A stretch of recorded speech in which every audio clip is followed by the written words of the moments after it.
In 2014, Laverne Cox said that misgendering trans people is an act of violence. Sorry, go ahead, I'm listening. So I thought I'd explain why intentionally misgendering trans people is an act of violence and why you shouldn't do it. Are you wearing makeup, bro?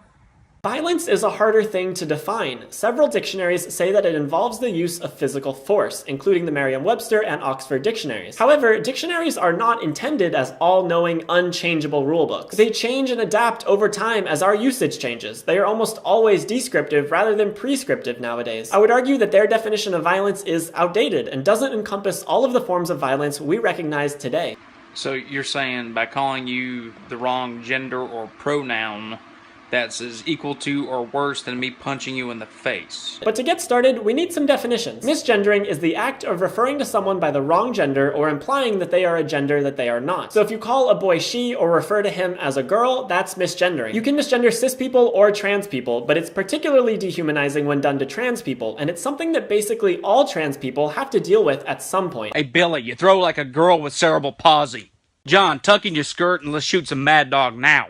Jessica, put some shoes on. You got man feet. Ask any trans person and they can tell you how awful being misgendered makes them feel. It's a way of invalidating their identity. It makes them feel disrespected, isolated, uncomfortable, and hated simply because of their gender. It tells them that they should hide who they really are. Okay, well, I get what you're saying. And for me, being a straight, run-of-the-mill, average Joe ball buster, with men it's ball busting, with women it's twat thumping. With a trans, what do? Do you thump the balls or bust the twat?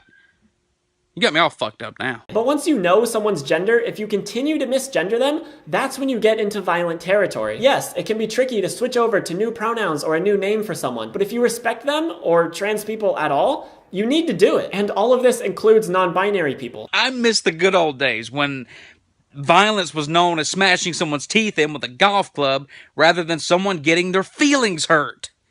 I mean, maybe trans people need to grow some Oh, I get it now. It makes sense. My bad, sorry.